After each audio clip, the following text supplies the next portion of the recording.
As friends remember one of the two men killed in a crash near UK's campus this weekend, we're learning some new details about the suspected drunk driver, including another DUI charge against her. A very sad and somber day at a Southern Kentucky high school dealing with the loss of two 15-year-olds killed in a Friday afternoon crash. Newly discovered emails and old nuclear weapons fears topped the campaign talk from Hillary Clinton and Donald Trump. With 8 days remaining until Election Day, I'm Craig Boswell with the latest on the race for the White House.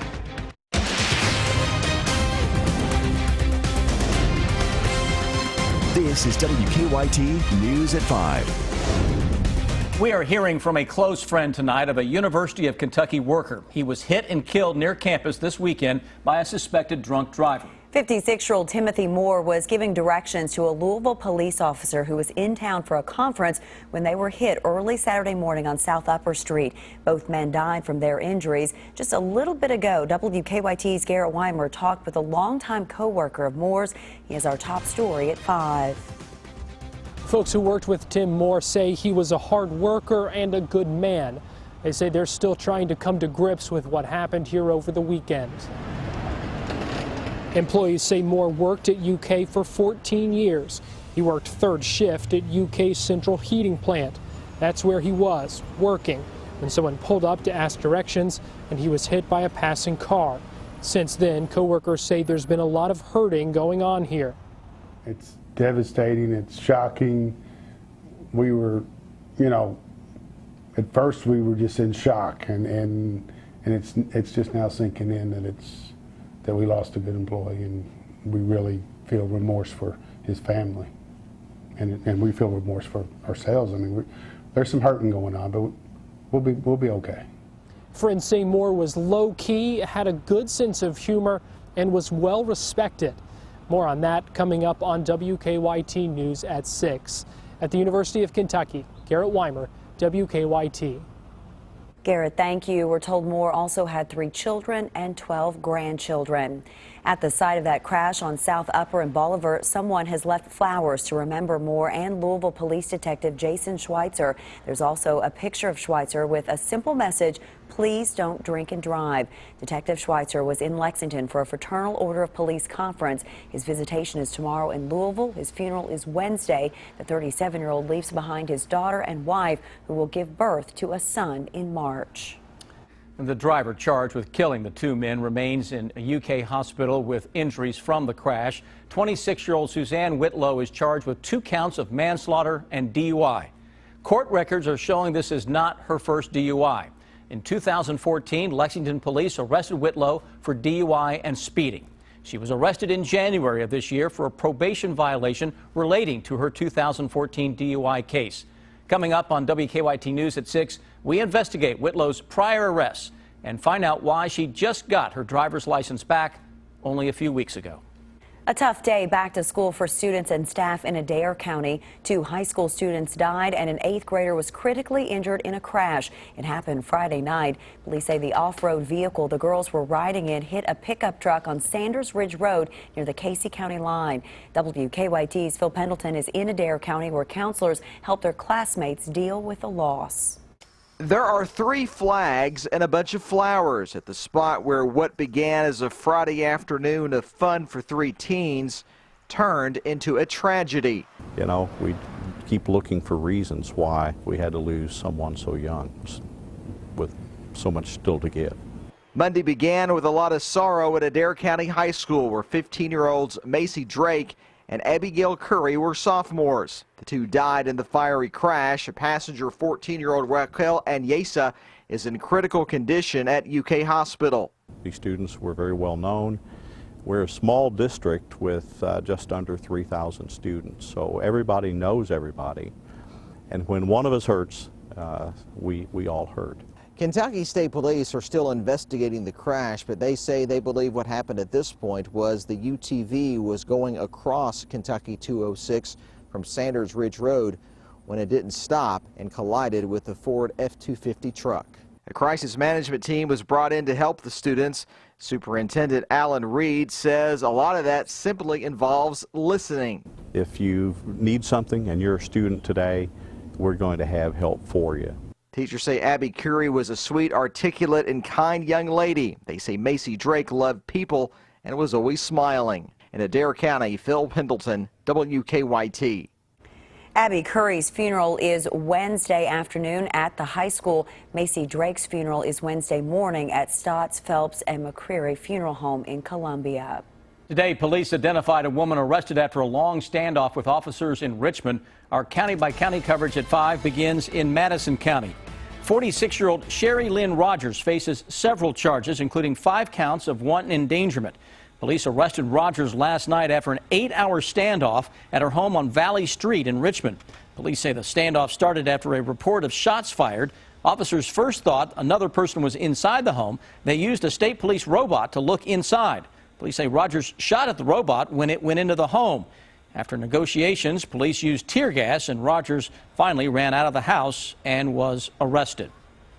2 drivers are recovering tonight after a bad crash in Anderson County. It happened on US 62 outside of Lawrenceburg.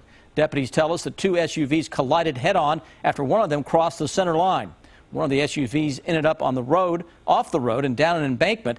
Deputies told us both drivers were taken to the hospital with serious injuries.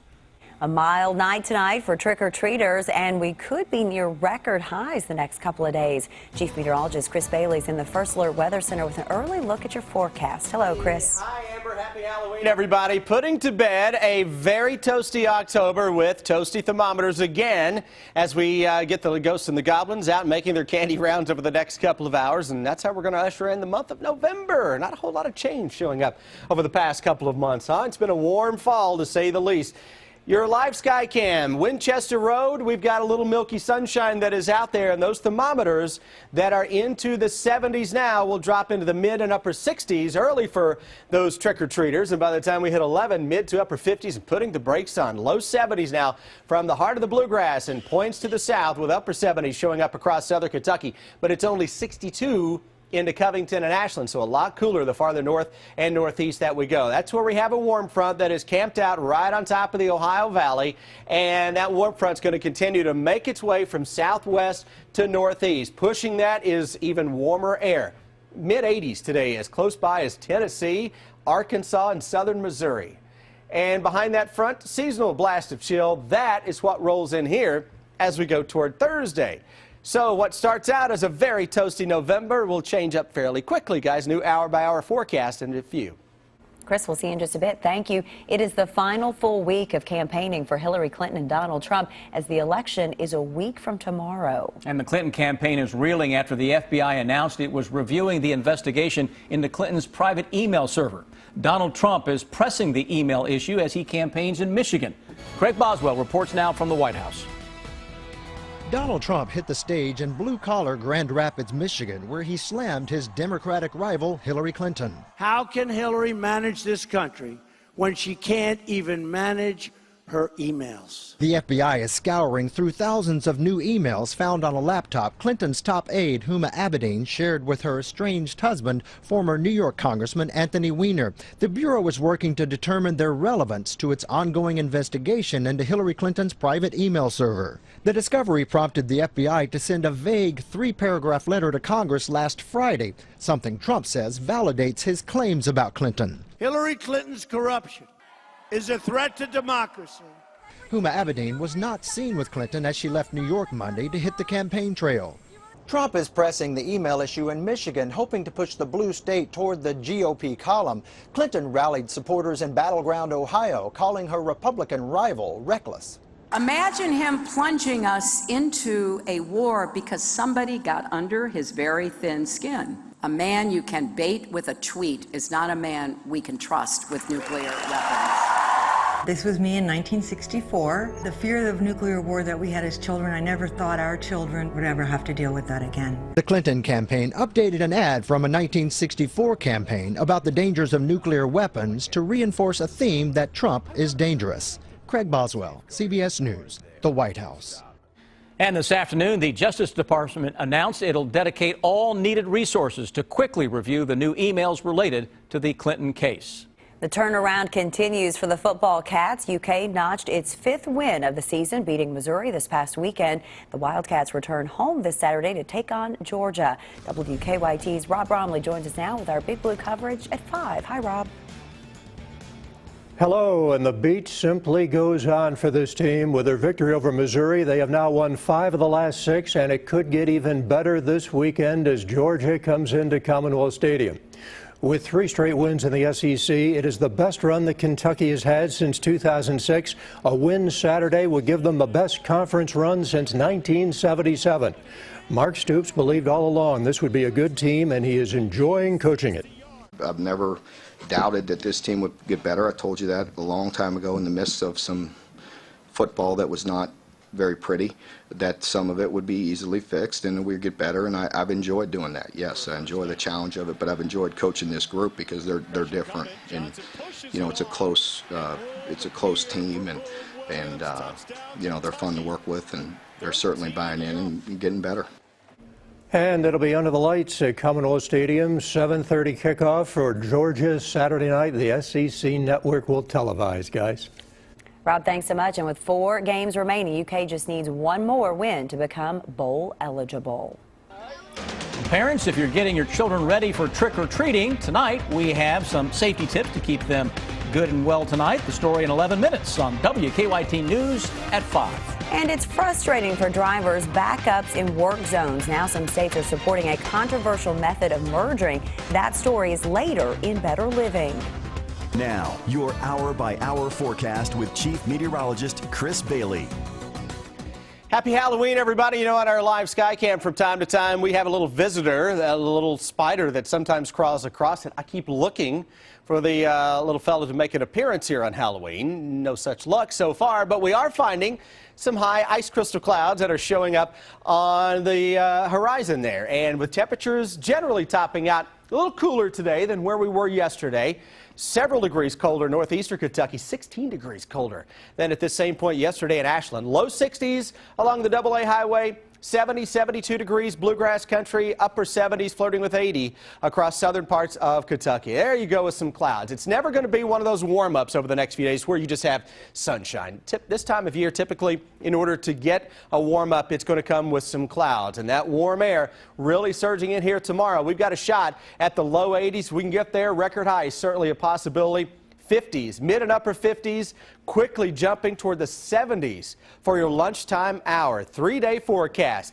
Tomorrow and Wednesday, that's November 1 and 2, another near record high temperature period.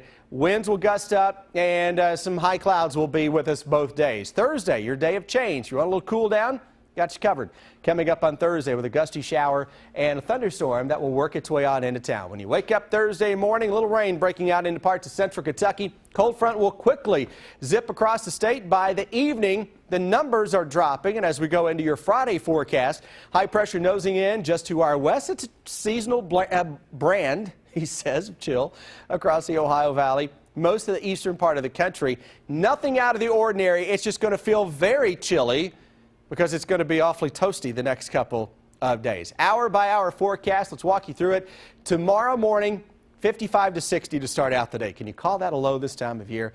Upper 70s, low 80s tomorrow afternoon. You got a shot at 85, southern Kentucky. We go through tomorrow night into Wednesday. Let's do it all over again. 55 to 60 to start. Upper 70s to low 80s to end. Clouds will increase when you wake up Thursday morning. Here comes a cold front with some gusty showers and thunderstorms throughout the day. And by 5 o'clock into the afternoon on Thursday, here comes the cooler air. We're going to drop it. Your Thursday highs will likely come around 1 or 2 o'clock in the morning, and then we drop it from there. So the heart of the afternoon Thursday may be spent with readings into the 50s. 58 on Friday, and a great filling weekend. Mix of sun and clouds, gusty winds, 30s by morning, 60s by afternoon, and we gain an extra hour of sleep. I like that first weekend in November. And great weather for the ball game to boot. You can't beat that. It looks like 50s at kickoff on Saturday evening, low 50s, and quickly dropping it into the 40s. That's doable. That's doable. That is. Well, so far it looks like we're moving okay on the circle with the slowest traffic on the inner and outer loops between Liberty and Winchester Road. Also some stop and go stuff at times near Harrodsburg Road on the outer loop as well, but no surprise there. Outbound Nicholasville Road, same stuff we expect from Southland Drive out to about the circle. Drive times to Nicholasville averaging about 15 minutes or so, to Versailles less than 12. Now back to you in the studio. If you want more than candy, some restaurants are offering great Halloween deals. Find out where you can cash in with costumes in about 10 minutes on WKYT News at 5. And a Lexington high school student hit by a car while walking to school. It's not the first close call for students along Clays Mill Road. That story's ahead on WKYT News at 5:30. Look out, trick-or-treating begins in most Kentucky communities in about 30 minutes. And if you are concerned about taking your little ghost or goblin door to door, there are some safer alternatives. WKYT's Mike Linden reports. Halloween is here, and that means trick-or-treating is too. Kentucky State Police are asking parents to be sure their kids are safe if they're going door to door tonight. We hate to see people, be hit by a vehicle or be a pedestrian involved in a collision. Oftentimes this is the time of year that more people are out on the roadway walking than any other time of year. If parents want a safer alternative for their kids, the Fayette Mall is holding Mall-a-Ween from 6 to 8 o'clock tonight. Kids can start by entering at any entrance throughout the mall. We're going to have lots and lots of stores that have candy to hand out from their storefronts. If you don't feel like eating all of your candy, Fayette Mall Dental is running a fundraiser to help donate it the day after Halloween. The way the fundraiser works is really simple. Bring your candy to the dentist's office, weigh it in, and for every pound of candy that you bring in, you get $1. And the best part is who the candy goes to. And we'll take all the extra candy, we're going to box it up nice and just share it with our local heroes, the police, the fire, the EMS in here, just to say thanks to the community. In Lexington, Mike Linden, WKYT. And police want to remind parents to be sure children traveling alone are wearing light-colored clothing or have a flashlight when the sun goes down. Students and staff at a Lexington elementary school dressed in red for Halloween today. It's a show of support for a teacher battling cancer. Mickey Miller teaches at Mill Creek Elementary. She's been in and out of class this year with chemo treatments, and she was there today to see the T-shirts in her honor. See the look on Miss Miller's face when she saw everybody. She was very happy and just pleased to see everyone supporting her. A GoFundMe page has been set up to help Miss Miller's family deal with the medical bills. A man found shot to death inside a car in Powell County. Investigators are asking for your help. We're tracking the investigation ahead on WKYT News at 5:30. It is time now for better living, health, education, and consumer news that impacts your life. Last-minute merges on highways are often blamed for causing road rage, but engineers in a handful of states are now encouraging drivers to use the so-called zipper merge. It's when drivers wait until the final moments to join a single lane of traffic before construction zones. Chris Van Cleve explains the controversial move. I stay in that lane as long as possible, and then I merge into it. Can you really blame Deanna Graves? When the other cars line up in the right lane, all that empty pavement's on the left just sitting there unused. Now some traffic engineers are saying, go, use that space. So it's okay to cut. It's okay to take turns. Kansas is one of at least 8 states to try what's known as the zipper merge system. The State Department of Transportation put up signs asking drivers to use both lanes and take turns near a bridge construction project outside Kansas City. KDOT's finding what this does is bring predictability to the commute. They know that it takes 5 to 6 minutes to get through the work zone even in peak traffic. And from the air, you can see the cars keep moving and they come together, well, like the teeth of a zipper, hence the zipper merge.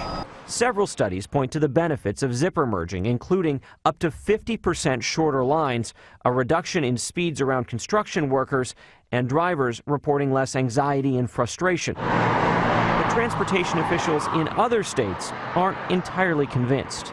Caltrans spokesman Mark Dinger says his state continues to encourage drivers to merge early. We don't want those people to cut in at the very last second. Not only can it lead to road rage incidents, but again, it can lead to sudden braking, which can cause a direct collision. Do you see a day where the zipper merge is the norm? Yeah, it's not something that we're going to have to sign and teach forever. It's just kind of one of those things that will come along as our cities grow. Chris Van Cleve, CBS News. Toyota will test a new car sharing system next year that lets users unlock doors and start cars with their smartphones. The smart key box system eliminates the need for a physical key. Toyota says a user's phone will get codes to access the smart key box inside car sharing vehicles. When the phone gets close to the vehicle, the codes are verified through the Bluetooth system. If the experiment is successful, Toyota may use the system in Japan for an unmanned car rental business. And this Halloween isn't just about trick or treating. Fast food chains are offering some really good deals. Chipotle is giving out $3 burritas and salad bowls if you come in costume. Krispy Kreme is giving trick-or-treaters free donuts, and children can get a free scary face pancake at IHOP. Now, here's what's coming up for you at 5:30.